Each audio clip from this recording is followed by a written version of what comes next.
guys, this is Jonathan Orbuda. You're watching I Love Tantrum TV, a channel that highlights and celebrates the beauty of life. Now, if you are new to this channel, consider subscribing. Just click the subscribe button at yung bell notification na katabi nito para ma-notify kayo moving forward sa mga upcoming uploads ko. And if you're using your social media like Twitter, Facebook, and Instagram, please follow me. It's at I Love Tantrum. Visit my blog. It's www.ilovetantrum.com.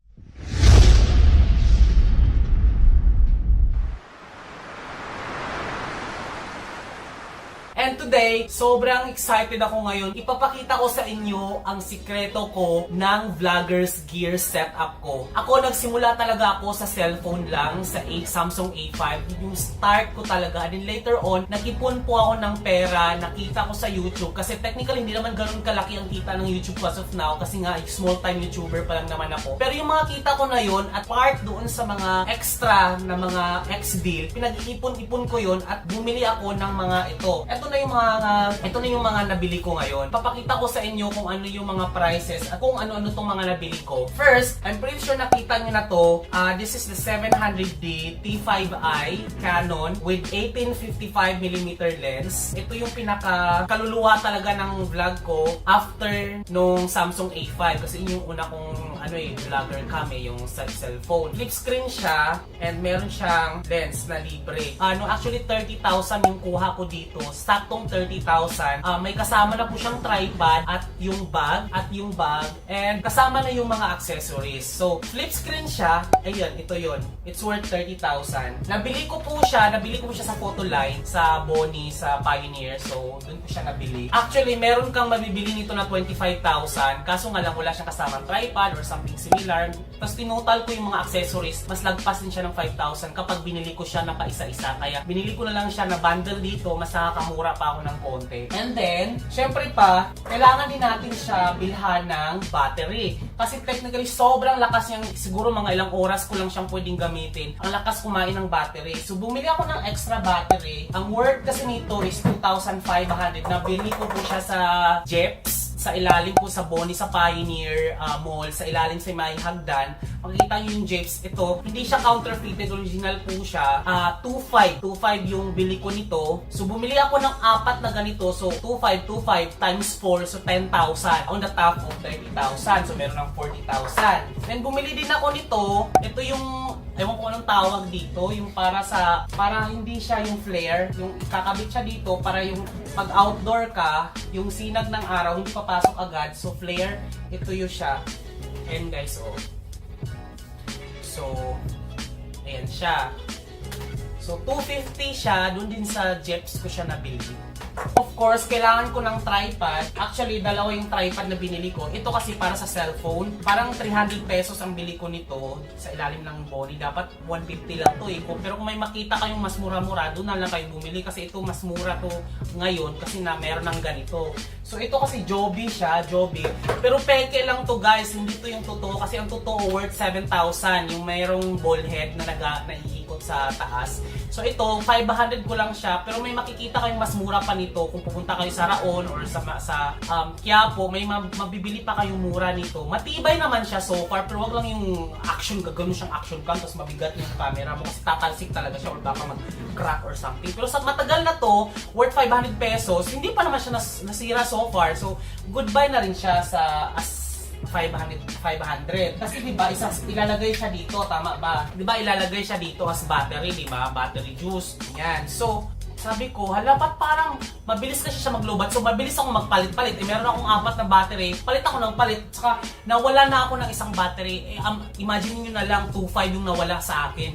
Nalaglag sa bulsa. Dahil nga, kailangan ko ng extra battery. So, ang ginawa ko, buti na lang, meron akong nabili, guys. It's worth 2,500 din siya. May third-party provider po siya. Pero meron kayong mabibili dito kung ano yung Canon, kung ano yung brand ng ano nyo. Ano po siya, compatible naman po siya dito. Bumili ako nito, battery grip po siya guys. So, ayan siya oh, battery grip.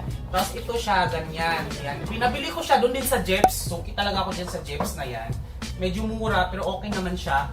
Ito, nabili ko siya worth 2,500. Ang purpose dito, ilalagay siya dito. Ayan o, ilalagay siya, gagawin siyang pangdugtong. Battery grip, tapos igaganon siya. Yan. Tapos, so bali ganyan na siya kalaki yung camera mo. Medyo mabigat nga lang siya. Pero ang mas maganda sa kanya guys, 2,500. Yung dalawa mong battery, pwede mo na siyang ilagay dito. Kumbaga, ito, nilagay ko ng 1, 1, dalawa sila, ibig sabihin partner silang dalawa. Tapos pag nalobat na sila, papalitan ko ng dalawa. Ito naman yung 2, 2. Nilagay ko siya ng number 2 para hindi siya magkapalitan kung anong lobat sa hindi. Mas maganda siya guys kasi nga yung battery juice niya matagal talaga. So far matagal at saka hindi ka maghinayang talaga na magsayang ng battery kahit nakatutok kung saan saan. Kasi nga alam mo meron kang backup na battery. Ganyan siya. Tapos i-click mo lang siyang ganon. So, ayan na siya, di ba? Ang kagandahan dito guys, sa 2.5 na to, di ba mahal ang 2.5 na na battery. Kung wala kang pambili ng 2.5, mas maganda kasi meron pa siyang adapter na katulad nito. Ito siya. Ayan. Kasya siya na 6 na battery. Alam mo yung battery na double side? Anong double A? Yan, kasya siya. Ilalagay mo lang siya 6 na piraso, ilalagay mo lang siya dyan. Ngayon, kung nawalan ka or on the go ka, bili ka sa 7-Eleven, pag naubusan ka na talaga ng battery juice, meron ka rin nabibiling battery na double A na rechargeable. Pwede rin yun.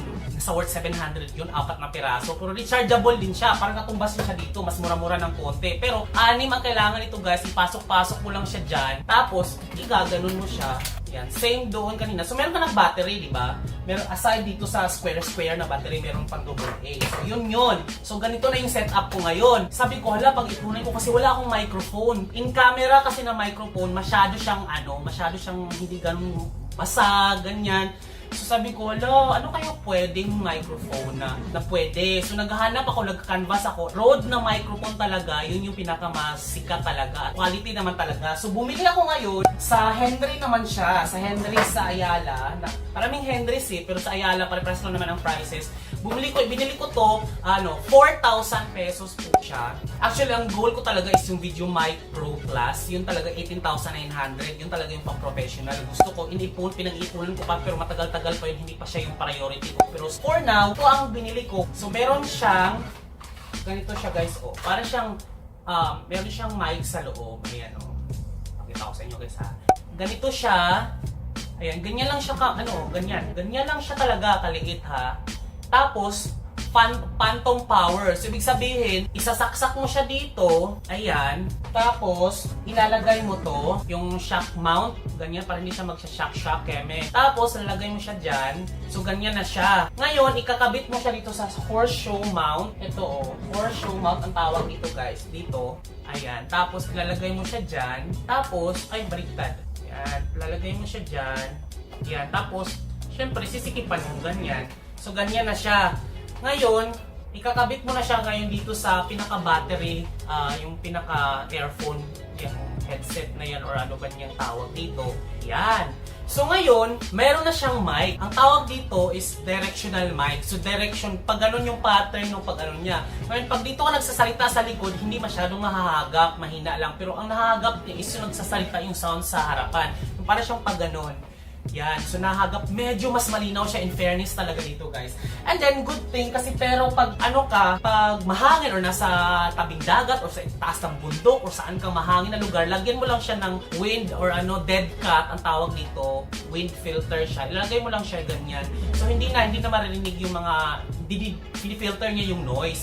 Andyan siya. So, 4,000 ang amount niya. And then, medyo disadvantage kasi dito sa phantom power na to, sinisip-sip niya yung battery. Kasi nga, wala siyang power wala siyang sariling battery. Unlike dun sa Video Mic Pro Plus, na meron siyang sariling battery na kahit ilang oras mo siyang i-on, hindi niya kinakain yung battery dito. So, dalawa nang nag-aagaw ng battery, yung camera at saka yung mic. Which is, okay lang din naman, di ba? Kasi meron naman akong maraming backup at meron na rin akong battery grip. Ang mahirap lang talaga, medyo mabigat siya. So, ganyan yung setup ko. Then, kinakabit ko siya. Ito, yung Joby ko. Yan. Yan. So, yan. Pwede na akong mag-vlog, guys. Ganyan. Ganyan yung setup ko. Then, syempre, tutupiin ko siyang ganyan. Para medyo malayo, di ba? Parang ganun, nag-vlog akong ganyan. Hey guys! Ganyan, thumbnail. Ganyan. So, ganyan siya. Medyo mamahalin. Magkano na ang total nito? 30,000 plus 4,000, 34. Plus 4 na battery.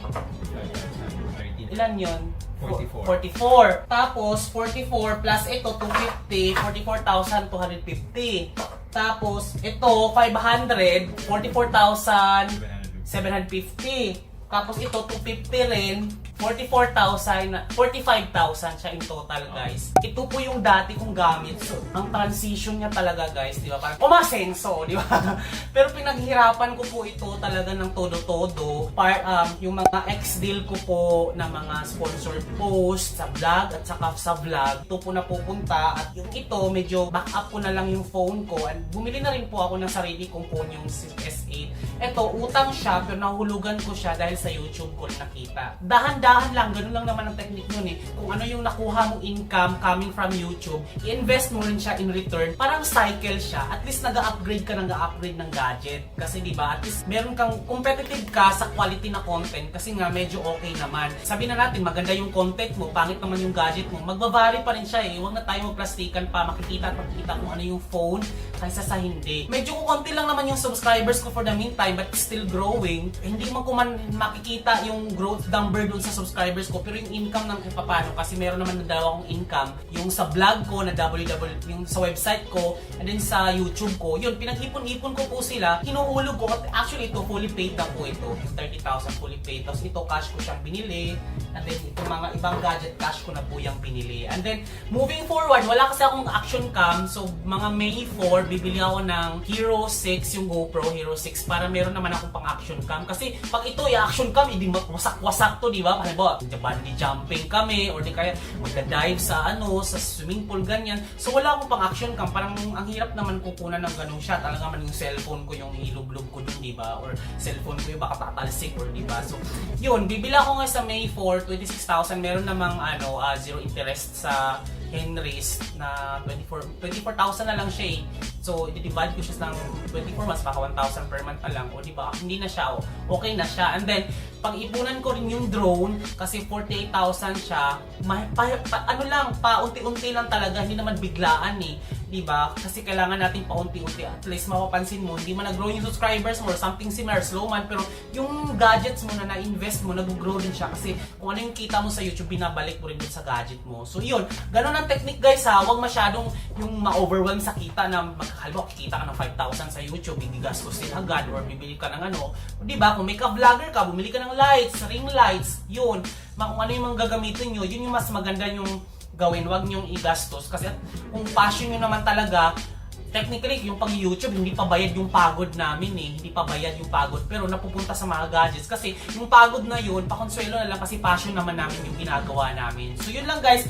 Thank you so much for watching guys. I'm pretty sure marami kayong natutunan at sinare ko rin ito. Hindi ito pagmamayabang, pero at least alam nyo kung ano yung gadget ko or ano yung setup ko, vloggers gears ko. Kasi marami rin naman akong travel na halimbawa pag mag-vacation leave ako sa trabaho, magta-travel ako or any event na dala-dala ko to, at least na-record ko para lang siguro diary para sa buhay ko. At pagtanda ko, hindi nyo man pinapanood yung mga video ko, at least papanoorin ko to pag nasa tumba-tumba na ako pagdating ng panahon, diba? So yun yung purpose. So maraming salamat. Thank you for watching guys. Now if you haven't subscribed yet, please do subscribe. And yun, visit nyo lang yung vlog. Marami pa akong mga upcoming videos. Maraming salamat. Marami na akong kuda. And thank you so much. This has been Jonathan Urbuda. Keep smiling because life is worth celebrating for. Bye-bye!